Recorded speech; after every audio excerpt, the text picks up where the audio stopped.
नमस्कार।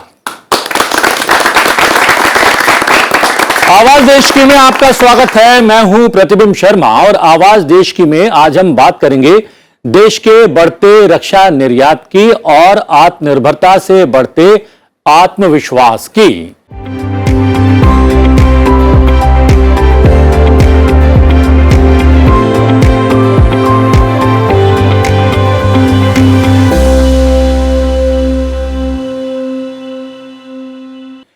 वित्तीय वर्ष 2023-24 में रक्षा निर्यात रिकॉर्ड 21,083 करोड़ हो गया है। पिछले वर्ष रक्षा निर्यात का आंकड़ा 15,920 करोड़ रुपए था। गत वर्ष की तुलना में रक्षा निर्यात 32.5% बढ़ा है। पिछले 10 वर्षों की बात करें तो 10 वर्षों में रक्षा निर्यात तकरीबन 31 गुना बढ़ गया है। रक्षा निर्यात में निजी क्षेत्र का योगदान 60% है। सार्वजनिक क्षेत्र के उपक्रमों का योगदान 40% है। पूरे विषय को जानने समझने की कोशिश करेंगे। दो विशेषज्ञ मेहमानों से उनका परिचय आपसे करवा देता हूं।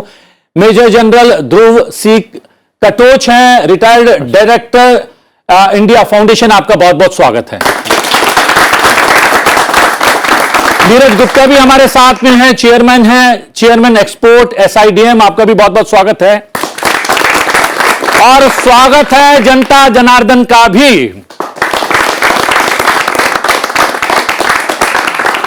ध्रुव जी, सबसे पहले तो आपको आपके स्वास्थ्य के लिए बहुत बहुत शुभकामनाएं। 6 महीने तकरीबन आप बीमार रहे, अब आपने वापसी की है। संभवतः ये आपका पहला टेलीविजन प्रोग्राम है। बहुत बहुत शुभकामनाएं। स्टूडियो में तो सबसे पहला यही है।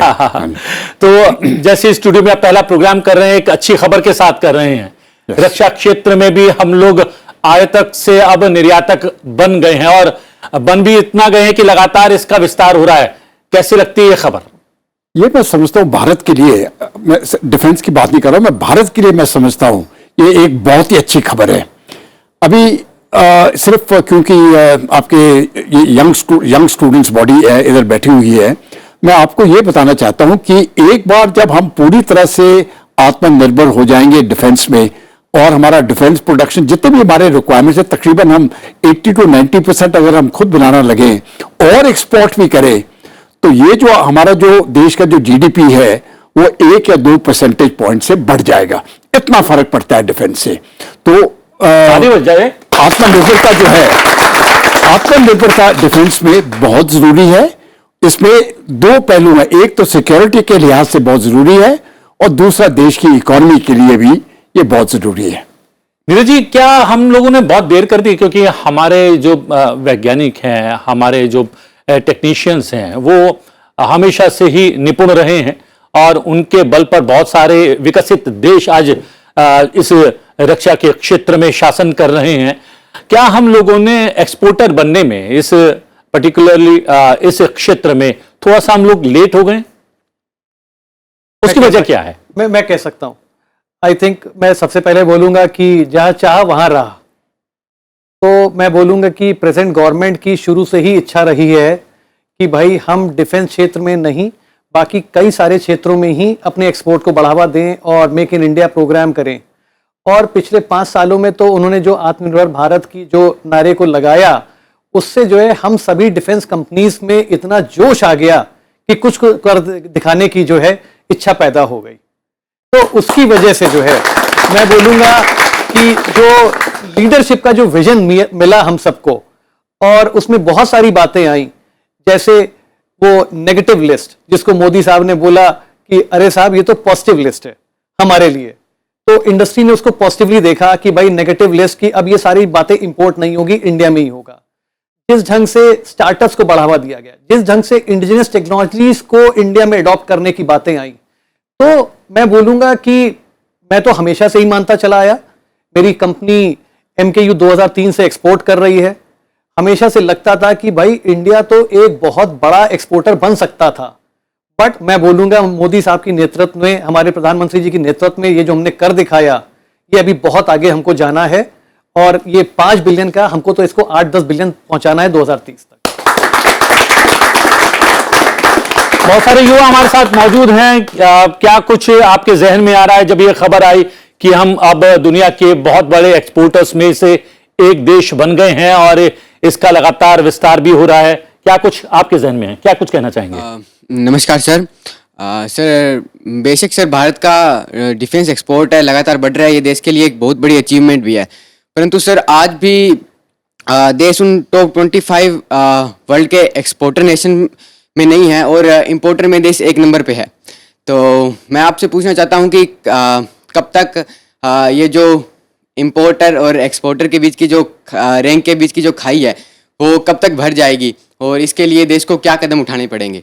ध्रुव जी, जब अभी हम लोग प्रोग्राम शुरू करने से पहले चर्चा कर रहे थे तब आपने भी इसका जिक्र किया कि अभी मंजिल थोड़ा सा दूर है, लेकिन कहते हैं ना कि 20,000 किलोमीटर की मंजिल को पाने के लिए पहला कदम रखना पड़ता है।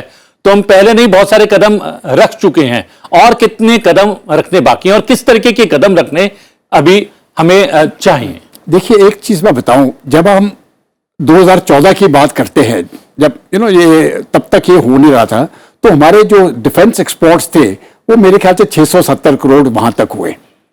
एक साल पहले ये फिगर 16,000 करोड़ तक आ गया, अब 21,000 करोड़ तक चला गया है। मैं समझता हूं कि ये और बहुत तरक्की करेगा। $5 बिलियन की जो फिलहाल प्रधानमंत्री जी ने वो टारगेट रखी है, ये तो मैं समझता हूं, जैसे मेरे कुलीग ने भी बताया, ये बहुत जल्दी पार हो जाएगी।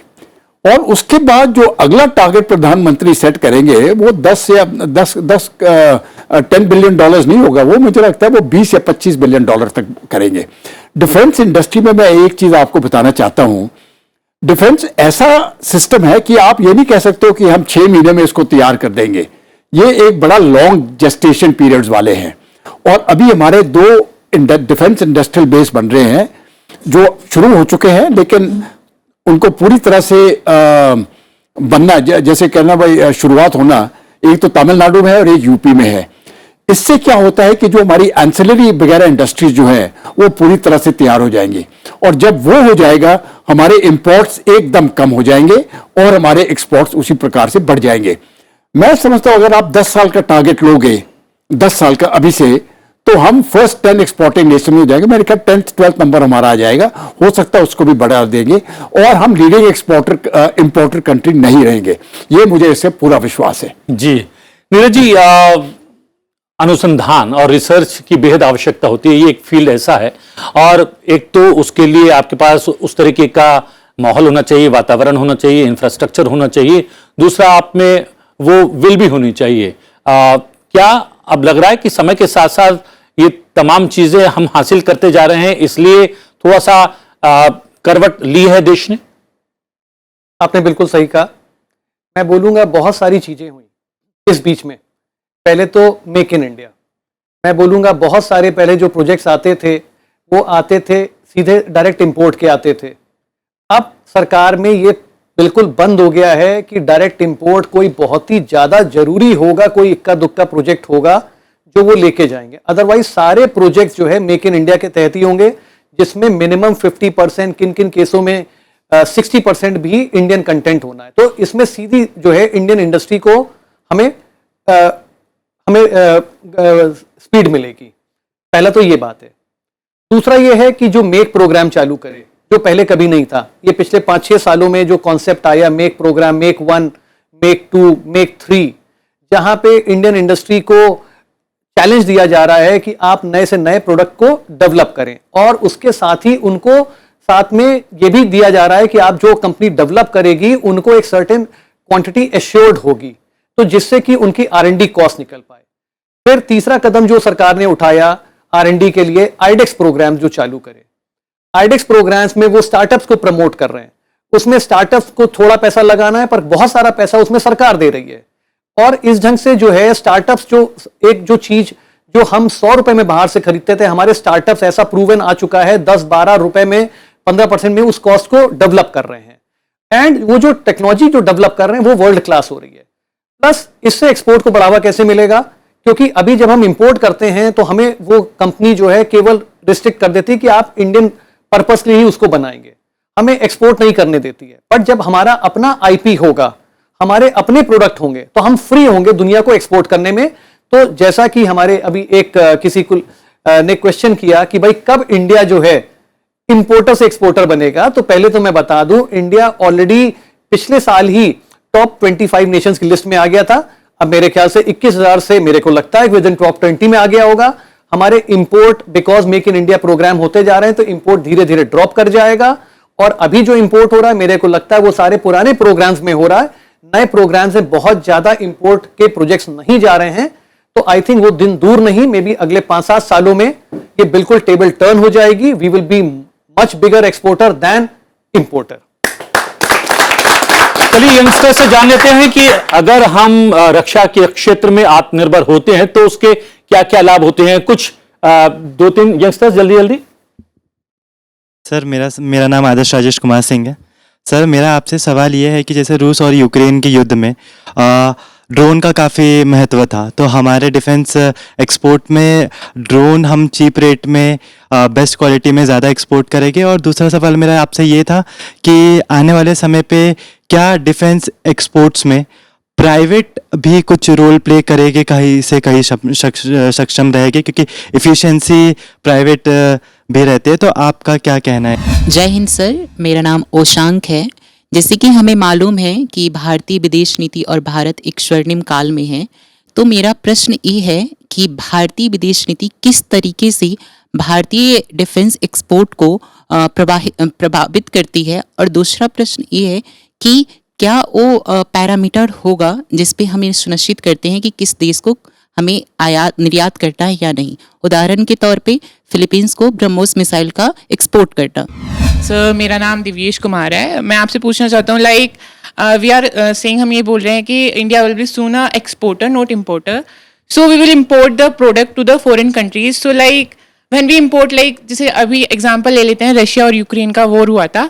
सो इंडिया के दोनों ही अच्छे दोस्त हैं। सो एक कंडीशन आ जाएगी कि we have to export our product to both Ukraine and Russia. तो उससे लाइक अगर हम यूक्रेन को करेंगे तो हमारे रशिया से रिलेशंस बिगड़ेंगे, and if we will do it to Russia तो हमारे यूक्रेन से संबंध जो है वो बिगड़ेंगे। तो इस कंडीशन में इंडिया क्या करेगा? कटोच साहब, ये विदेश, हाँ, मैं जियोपॉलिटिकल जो सवाल है मैं पहले उसका करता हूं।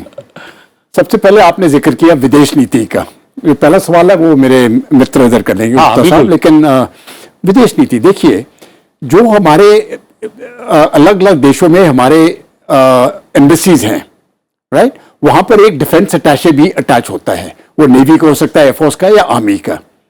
अभी उसका ये काम है इन चीजों के ऊपर जाना कि क्या ये देश जो है इसके साथ हमारा मिलिट्री कोऑपरेशन हो सकता है या नहीं। ये भी वो एक काम है उनका। और जब वो देखते हैं कि भारत से जो उनकी आर्मी है या नेवी एयरफोर्स है, उनको भारत से कुछ इस प्रकार का फायदा मिल सकता है, तो वो डिप्लोमेटिक लेवल पर सबसे पहले बातचीत हो जाती है। और क्योंकि पहले हम एक्सपोर्ट नहीं करते थे, लोग बोलते थे कि हम तो गांधी के देश है, हम हथियार नहीं देंगे। तो बात वही हुई कि एक आदमी चला गया जंगल में और उसने कहा कि मैं वेजिटेरियन हूं तो शेर मुझे नहीं खाएगा। तो वो तो होता नहीं है, शेर तो सभी को खा जाएगा। तो अगर आपने हथियार नहीं दिए तो कोई दूसरा दे देगा। तो ये जो फिलॉसफी थी वो अभी तब्दीली हो गई है। जिसको हथियार चाहिए, अगर भारत बना रहा है तो हम उसको बेचेंगे। तो जो हमारे एम्बेसीज हैं वो इसके ऊपर काम करते हैं, और उसके बाद जाके एक बार मेल मिलाप हो जाता है, फिर अब इंडस्ट्री टू इंडस्ट्री हो जाती है, और फिर भारत सरकार की तरफ से, मिनिस्ट्री ऑफ डिफेंस की तरफ से अप्रूवल मिल जाता है, और ये बहुत तेजी से जाता है। दूसरी बात आपने कही, जो आपकी तरफ से वो जो सवाल आया था कि अगर दो देश है तो हम किसको दें, क्यों? देखिए, अगर दो देश लड़ाई कर रहे हैं तो हम किसी को भी नहीं देंगे ना, हम उनको क्यों दें? लेकिन पीस टाइम पे हम देंगे। जैसे कि अभी हमने आर्टिलरी गन्स दिए हैं आर्मीनिया को, राइट। बाद में आर्मीनिया का युद्ध हो जाएगा, अगर अजरबैजान के साथ अगर वो युद्ध शुरू हो जाएगा तो उनके पास हमारी आर्टिलरी गन्स है, और गन्स के चलाने के लिए क्या चाहिए? एम्युनिशन। हम उनको और एम्युनिशन दे देंगे। तो ये तो डिप्लोमेटिक लेवल पर ये चीजें पहले से तय हो जाएंगी कि हमने किस किस को हथियार देने हैं, कौन सा देश है। जो हमारे फ्रेंडली देश हम उन्हीं को देंगे ना, दुश्मन देश को तो हम, पाकिस्तान को तो हम देने वाले नहीं है। तो जो भी हमारे फ्रेंडली देश हैं हम उनको देंगे, और हमारे फ्रेंडली देश आपस में, मुझे नहीं लगता कि वो आपस में लड़ाई करेंगे, क्योंकि अगर वो उनकी आपस में लड़ाई होगी तो उनमें से एक ही हमारा फ्रेंडली देश होगा, दोनों तो होंगे नहीं। एक सवाल ये भी है इसमें कटोच साहब की बहुत सारे देशों से हमारे रिश्ते इसलिए भी बहुत अच्छे थे कि हम बहुत बड़ी मात्रा में वहां से हथियार खरीदा करते थे, इसलिए वो खुश रहा करते थे और हमें भी खुश रखा करते थे। लेकिन अब जब हम खरीदने की जगह खुद उनके कॉम्पिटिटर बन जाएंगे तो क्या किसी तरीके का नहीं, मैं आपका सवाल समझ गया हूं। देखिए, इसमें तो कोई शक नहीं है कि जो बड़े आर्म्स एक्सपोर्टर्स हैं, रूस हो, फ्रांस है, रशिया है, इजराइल है, जब आप उनके साथ कंपटीशन करेंगे तो वो भी आपके साथ कंपटीशन करेंगे।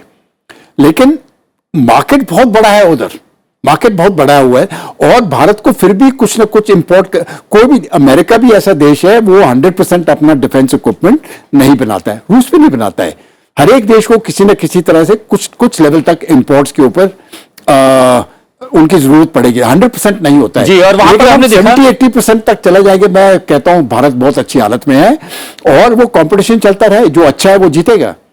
जो बड़े नीरज जी, जो बड़े एक्सपोर्टर्स हैं देशों की अगर बात करें तो वहां भी प्राइवेट प्लेयर्स बहुत इंपॉर्टेंट रोल प्ले करते हैं। और जहां हमने कहा कि यहां पर भी अभी तक का जो आंकड़ा है उसमें स्टेक जो है 60% के करीब जो है निजी क्षेत्र का है। निजी क्षेत्र का योगदान समय के साथ साथ मुझे लग रहा है और भी बढ़ेगा। लेकिन यहां पर एक सवाल उठा ड्रोन को लेकर, नेक्स्ट जो लेवल जो टेक्नोलॉजी है उसको लेकर बहुत ज्यादा जोर है अगर बात करें हथियारों के क्षेत्र की, डिफेंस एरिया की।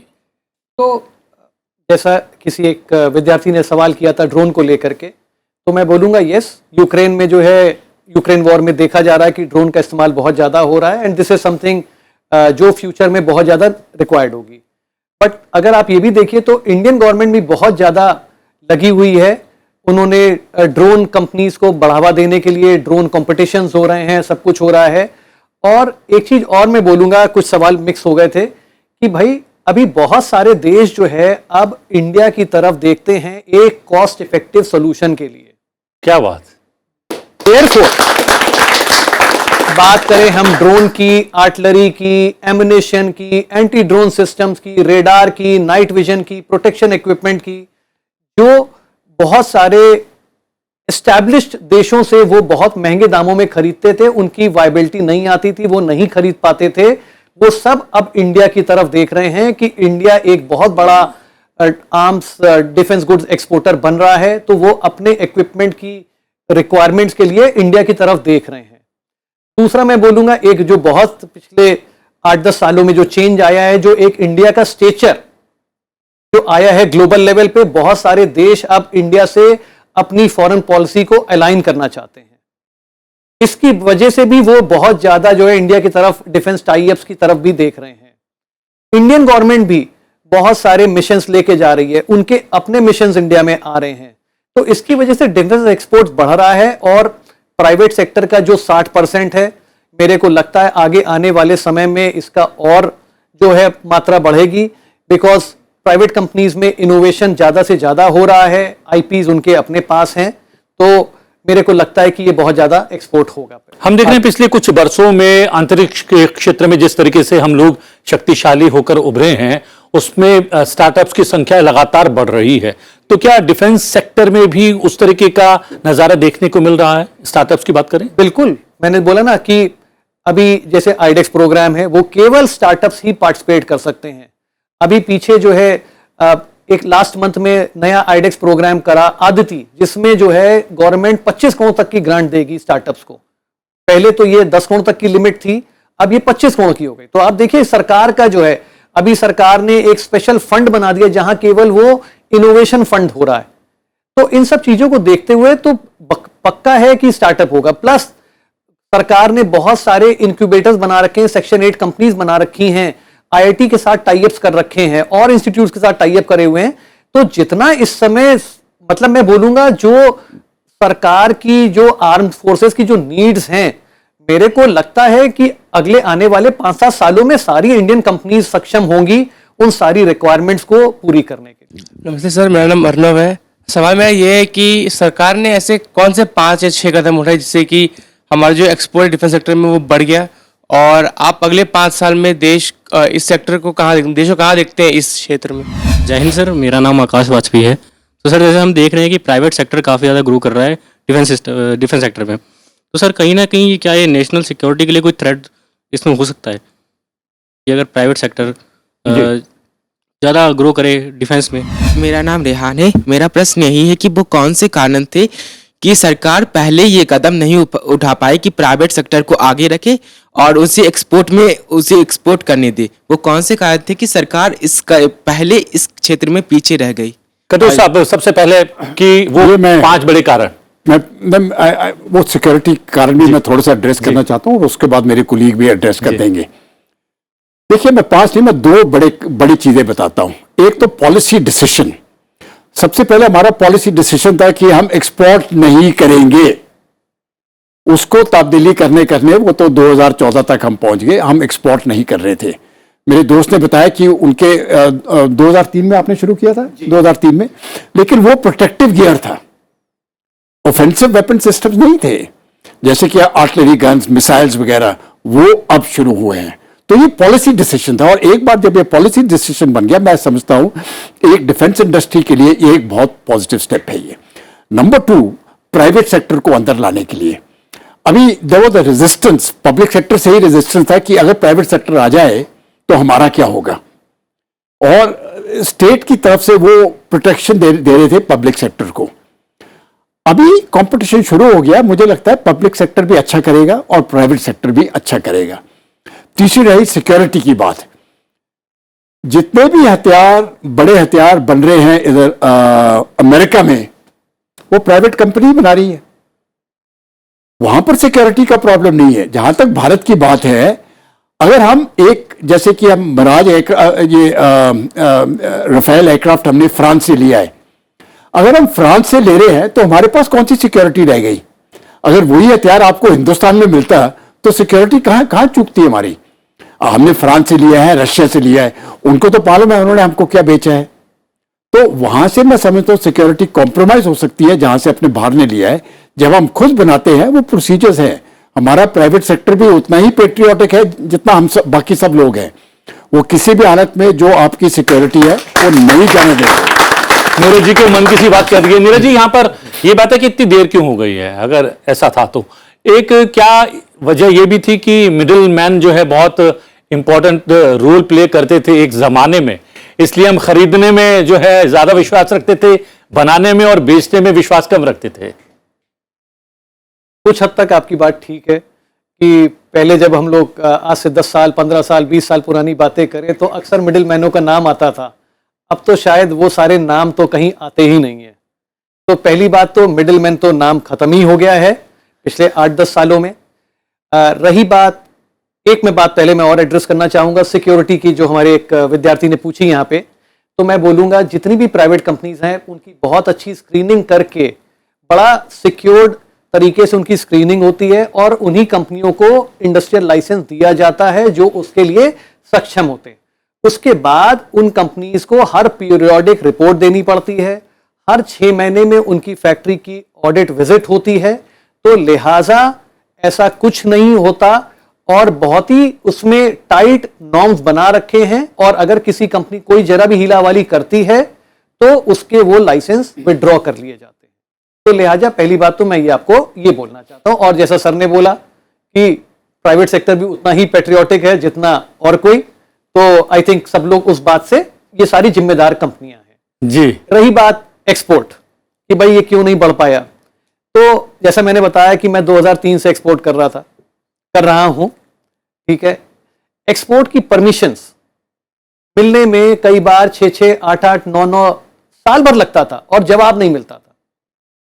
तो मैं एक छोटा सा इंसिडेंट यहां बताना चाहूंगा कि एक बार जब पारिकर साहब डिफेंस मिनिस्टर होते थे तो उन्होंने बोला भाई कि क्या वजह है, एक्सपोर्ट हमारा क्यों नहीं प्रमोट हो पा रहा है।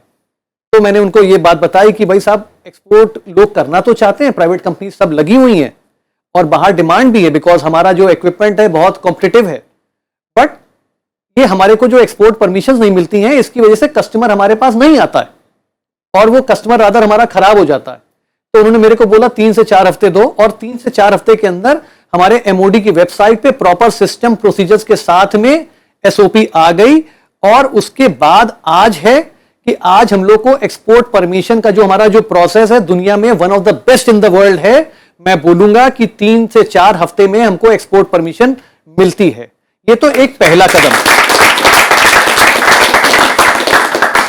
दूसरा कदम मैं बोलूंगा कि पहले जो हमारे जो डीएज और जो एम्बेसीज होती थी वो प्राइवेट सेक्टर को या एक्सपोर्ट प्रमोशन में जरा भी ध्यान नहीं देती थी। क्यों? उनको वो मैंडेट नहीं था। अब जितने भी डीएज हैं सबको टारगेट दे दिया गया है कि उनको आपको अपनी कंट्री में इंडिया डिफेंस प्रमोशन एक्सपोर्ट करना है। सबको बजट दिए गए हैं। सबके सब जो है डीएज हमारे एसआईडीएम के मार्फत आते हैं, डेलीगेशंस को बुलाने की बात करते हैं। हर महीने में कम से कम 1 या 2 डेलीगेशंस इंडिया के जा रहे हैं और सरकार के उच्च अधिकारी, कभी सेक्रेटरी लेवल, कभी एडिशनल सेक्रेटरी लेवल, कभी जॉइंट सेक्रेटरी लेवल का आदमी का जो अधिकारी जो है वो उनको डिफेंस डेलीगेशंस को प्रमोट कर रहा है और ले जाकर के वहां यूजर से मिल रहा है, यूजर्स को जाकर के हमारे इक्विपमेंट दिखा रहे हैं। और जो मैंने बोला कि हमारा इक्विपमेंट उनको इतना अच्छा लगता है बिकॉज हमारे जो डीजीक्यूए के जो स्टैंडर्डाइजेशन के जो नॉर्म्स हैं, हमारा जो आर्मी का जो अप्रूवल सिस्टम है ऑफ एन इक्विपमेंट वो इतना रोबस्ट है कि उनको सबको हमारा इक्विपमेंट बहुत अच्छा लगता है और बहुत अच्छे दामों में मिलता है। तो ये 2-3 कारण हैं। प्लस इंडिया ने फ्रेंडली फॉरेन कंट्रीज को लाइन ऑफ क्रेडिट्स ऑफर करना चालू करा है। उसकी वजह से भी उनको अट्रैक्टिव टर्म्स पे हम अपना इक्विपमेंट दे रहे हैं।